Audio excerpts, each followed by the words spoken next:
प्रस्तावना बना है, यदि सबको मंजूर होगा तो हम एसडीएम साहब को भी वो प्रस्तावना देंगे लिखित तौर पे भी। तो प्रस्तावना हम पहले पढ़ेंगे और उस पर अगर सबकी सहमति होगी तो आखिर में सब लोग उस पर सहमति अपनी दर्ज करेंगे।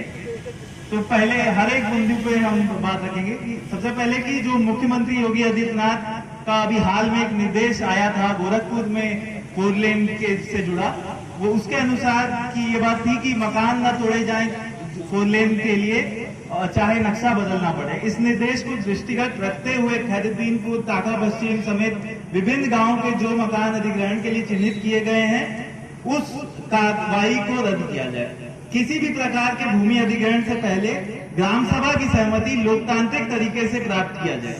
यदि सहमति लिए बगैर भूमि अधिग्रहण या सर्वे की कार्रवाई की गई है उसे तत्काल रद्द किया जाए। सर्किल रेट का 4 गुना मुआवजा गारंटी हो और कानून के अनुसार यदि बाजार का सर्किल रेट सरकारी सर्किल रेट से अधिक है तो मुआवजे की राशि वर्तमान बाजार रेट और जो बात कही गई जो एक अनुमानित बाजार रेट होने वाला है हाईवे आने के बाद, यदि हम मानते हैं, अगर हम सहमत होते हैं अपनी जमीन देने के लिए जो कि हमारा आखिरी एक रास्ता होगा, तो उस वर्तमान बाजार के रेट के अनुसार मुआवजा तय किया जाए और उसके अनुसार मुआवजा मिले। देश और दुनिया भर में पर्यावरण से जुड़े संकट के दौर से हम गुजर रहे हैं। भयंकर गर्मी, बाढ़, सूखा जैसी स्थिति हम हर साल झेल रहे हैं। तो ऐसी स्थिति में कानून जो है ये भूमि अधिग्रहण का, ये भी ये बोलता है कि पर्यावरण से जुड़ा जो सर्वे है उसे लोगों के बीच लाया जाए, उसे पब्लिक में किया जाए, सार्वजनिक किया जाए। जो पर्यावरण को नुकसान पहुंच रहा है वो भी लोगों को मालूम चले और उस हिसाब से वो अपना निर्णय लें कि क्या वो अपनी जमीन, उपजाऊ जमीन, बहुमूल्य जमीन देना चाहते भी हैं या नहीं। सरकारी पट्टा प्राप्त किसानों को मुआवजा की श्रेणी में शामिल किया जाए। इस अहम बिंदु को लगातार नजरअंदाज किया जा रहा है। हमने बीते दौर में जितने भी भूमि अधिग्रहण देखे इस इलाके में, पूरे देश में ही सरकारी पट्टा जो कि हमारे देश के भूमिहीन किसान मजदूरों ने लड़ के पाया था, उस सरकारी पट्टे को ले लिया जा रहा है और उसको 1 रुपए का भी मुआवजा नहीं मिल रहा है। इसी फूलपुर तहसील में पूर्वांचल एक्सप्रेसवे में आने वाले कई ऐसे किसान हैं जिन्हें 1 भी रुपया नहीं मिला और वो दशकों से उस सरकारी पट्टे पे किसानी करते हैं। तो उन्हें भी इसमें शामिल किया जाए। साथ में सरकारी पट्टा प्राप्त आबादी के साथ साथ आबादी वर्ग 6 के किसान आबाद लोगों को भी शामिल किया जाए, जो कि बाजार के हमें आने वाले लोग हैं, जो दुकान चलाते हैं, ठेला रुचि ये सब चलाते हैं, उन्हें भी इसमें शामिल किया जाए।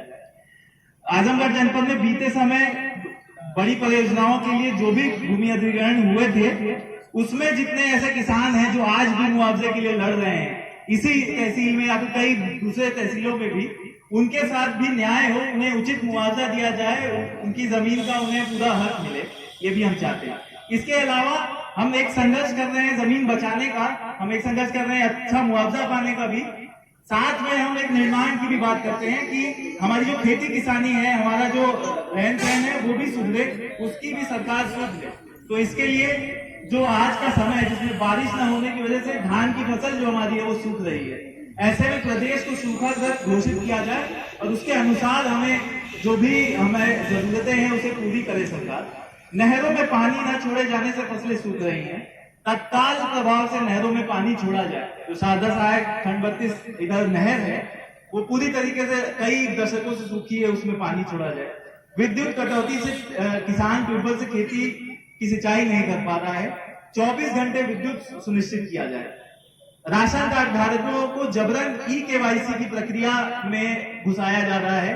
राशन कार्ड को एक वेरिफिकेशन कराया जा रहा है और ये बोला जा रहा है अगर उनका वेरिफिकेशन नहीं होता है तो उनका राशन कार्ड रद्द कर दिया जाएगा। तो उसे भी तत्काल प्रभाव से रोका जाए, क्योंकि इस तरह की प्रक्रियाएं लोगों को उनके हक से दूर करेंगी और वो हो भी रहा है कि किस प्रकार से लोग लगातार जूझ रहे हैं, शहरों से, बड़े बड़े शहरों से वापस गांव आ रहे हैं ये प्रक्रिया करने के लिए। मनरेगा योजना जो गांव में चलती है उसे सुचारू रूप से चलाया जाए, भ्रष्टाचार उसमें खत्म किया जाए और जो मजदूरी दर है जो आज के समय में 250 भी नहीं है उत्तर प्रदेश में, उसे महंगाई दर के अनुसार किया जाए। जो महंगाई दर के अनुसार हमारी मांग है कि वो 800 रुपए हो मजदूरों की मजदूरी, उसके अनुसार सरकार मजदूरी दर मुहैया करे, किसानों के लिए खाद बीज का उचित प्रबंधन किया जाए और फसलों पर न्यूनतम समर्थन मूल्य एमएसपी की जो गारंटी की मांग है किसानों की देश भर में, उसे सरकार सुनिश्चित करे। तो इन सभी बातों के साथ ये प्रस्तावना तैयार हुआ है कि किस तरीके से हम अपनी जमीन भी बचाना चाहते हैं। हम इस जमीन पे जो उपजाने के लिए हम जो मेहनत करते हैं उसके लिए हम मेहनताना भी मांग रहे हैं। तो इसमें अगर सबकी सहमति है तो हाथ खड़ा करके अपनी सहमति दर्ज करें। सभी को, सबको सहमति है? आवाज देके हाँ या ना। सहमति है? सहमति है? किसान एकता। साथियों